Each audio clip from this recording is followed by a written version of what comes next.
প্রথম অধ্যায়ের একচল বিশিষ্ট দ্বিঘাত সমীকরণের যে প্রথম অনুশীলনীগুলি রয়েছে তার মধ্যে 6 নম্বর যে প্রশ্নটা রয়েছে, 2 অঙ্ক বিশিষ্ট একটি সংখ্যার একক স্থানীয় অঙ্কটি দশক স্থানীয় অঙ্ক অপেক্ষা 6 বেশি এবং অঙ্কদ্বয়ের গুণফল সংখ্যাটির চেয়ে 12 কম, তাকে দ্বিঘাত সমীকরণ গঠন করতে হবে এবং সংখ্যাটি নির্ণয় করতে হবে। তাহলে এই অঙ্কটা আমরা কীভাবে সমাধান করব? এটা খুবই একটা গুরুত্বপূর্ণ অঙ্ক যা পরীক্ষায় মাঝে মাঝেই আসে। তাহলে দেখো, আমরা ধরে নিচ্ছি যে যেহেতু এখানে বলেছে একক ও দশক স্থানীয় অঙ্ক, তাহলে সংখ্যাটা দেখো এখানে একক স্থানীয় অঙ্ক এবং দশক স্থানীয় অঙ্কদের ধরে নিতে হবে। যেহেতু বলেছে যে একক স্থানীয় অঙ্কটি দশক স্থানীয় অঙ্ক অপেক্ষা 6 বেশি, তাহলে ছোট সংখ্যাটা আমরা ধরে নিচ্ছি। ছোট সংখ্যাটা হচ্ছে কি, যে ছোট এবং একক স্থানীয় অঙ্কটাই বড়। তাহলে আমরা ধরে নিই, মনে করি বা ধরি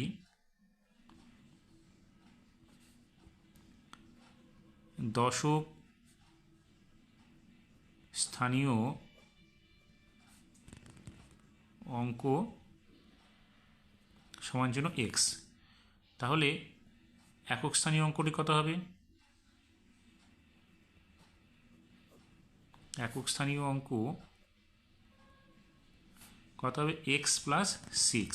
দেখো এখানে প্রশ্নে বলেছে যে একক স্থানীয় অঙ্কটি দশক স্থানীয় অঙ্ক অপেক্ষা 6 বেশি, তাহলে দশক স্থানীয় অঙ্ক এক্স হলে একক স্থানীয় অঙ্ক কত হবে? X plus 6। তাহলে এখানে যদি আমরা লিখি একক দশক, তাহলে দশকের ঘরে এক্স হলো আর এককের ঘরে কী হলো? X plus 6। তাহলে আমরা এখানে লিখতে পারি অতএব সংখ্যাটি কী হবে? দশকের স্থানীয় যে অঙ্কটা আছে তাকে আমরা 10 দিয়ে গুণ করব এবং একক স্থানীয় যে অঙ্কটা আছে তাকে আমরা 1 দিয়ে গুণ করব। তাহলে x into 10 plus x plus 6 into 1। তাহলে এখানে কথা হচ্ছে 10x প্লাস এক্স প্লাস 6 অর্থাৎ 11x প্লাস 6। এটা হলো আমাদের মূল সংখ্যাটা। এবার প্রশ্নে কি বলেছে যে অঙ্কদ্বয়ের গুণফল সংখ্যাটির চেয়ে 12 কম, অর্থাৎ অঙ্কদ্বয়টা গুণ করলে কি হবে? তাহলে আমরা এই সংখ্যাটা গুণ করি। তাহলে আমরা লিখি অঙ্কদ্বয়ের গুণফল। অঙ্কদ্বয়ের গুণফল কত হবে? দেখো এক্স দশকের অঙ্ক আর এককের অঙ্ক কত? X plus 6। তাহলে গুণ করলে কত হবে? X square plus 6x। অর্থাৎ সংখ্যাটি কি আছে এখানে? অঙ্কদ্বয়ের গুণফল সংখ্যাটির চেয়ে 12 কম। তাহলে এই যে অঙ্কদ্বয়ের গুণফল হলো, এটা মূল সংখ্যা থেকে 12 কম হবে। তাহলে সমীকরণটা কি হবে? তাহলে অতএব সমীকরণটি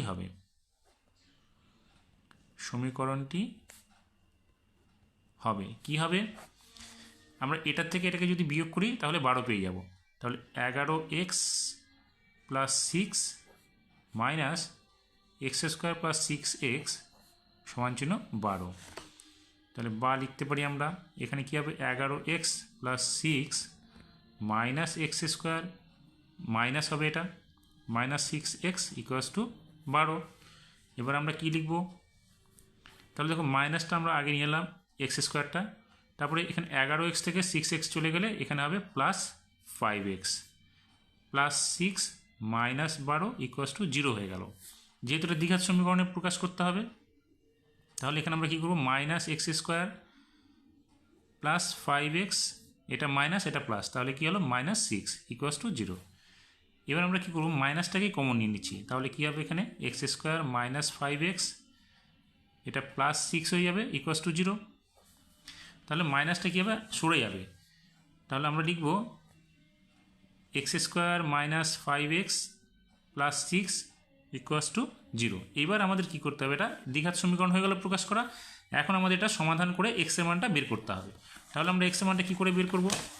দেখো এটাকে মিডিল টার্ম করতে হবে। মিডিল টার্ম করলে আমরা কী পাবো? দেখো এক্স স্কোয়ার মাইনাস এখানে 3 প্লাস 2 যদি করি তাহলে আমরা 5 পেয়ে যাবো, আর গুণ করলে 6x স্কোয়ার পেয়ে যাব। তাহলে প্লাস 6 ইকুয়ালস টু 0 বা x square minus 3x minus 2x plus 6 equals to 0। এবার আমরা এই দুটো থেকে কমন নিব। তাহলে কী হবে? এখানে এক্স কমন নিলে এক্স মাইনাস 3, আর এখানে কি থাকবে? এক্স মাইনাস 3টা থেকে যাবে। তাহলে আমরা 2 কমন নেব বাইরে ইকুয়ালস টু 0। তাহলে আমাদের কী হলো? এক্স মাইনাস 2 এবং এক্স মাইনাস 3। তাহলে আমরা কি পাবো, এখান থেকে এক্সের মানটা একটা পাবো, এখান থেকে একটা এক্সের মান পাবো। তাহলে আমরা লিখতে পারি সুতরাং X minus two equals to zero, বা X minus X equals to two একটা হবে, আর একটা হবে কি X equals to X minus three equals to zero, আর এক্স ইকুয়াস টু থ্রি। তাহলে আমরা এক্সের মান পেয়ে গেলাম দুটো। এবার আমরা সংখ্যাটিকে বের করব। দেখো এখানে যদি আমরা এক্সের মান 2 ধরি, তাহলে এক্সের মান যদি 2 হয় তাহলে সংখ্যাটি কত হবে? সংখ্যাটি কত আছে আমাদের? দেখো 11x প্লাস 6, তাহলে এখানে হবে কত? 11 ইন্টু 2 প্লাস 6, অর্থাৎ 22 প্লাস 6 ইকুয়াস টু হবে কত? 28। অথবা আবার কি হবে, যদি আমরা 3 ধরি তাহলে কি হবে? 11 গুণ 3 প্লাস 6, তাহলে কত হবে? 3 11 33 প্লাস 6, তাহলে কত হচ্ছে আমাদের?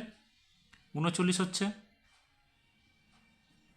তাহলে দেখো এখানে এককের অঙ্কর সঙ্গে দশকের অঙ্কের সংখ্যা দেখো 6 করে বেশি হচ্ছে। দশকের অঙ্ক যদি 2 হয় তাহলে এককের অঙ্ক 6 বেশি হবে। এখানেও দেখো যদি এটা 3 হয় তাহলে এটা 6 বেশি হচ্ছে। অর্থাৎ আমাদের সংখ্যাটি হতে পারে, সংখ্যাটি হবে 28,39, 28 অথবা 39।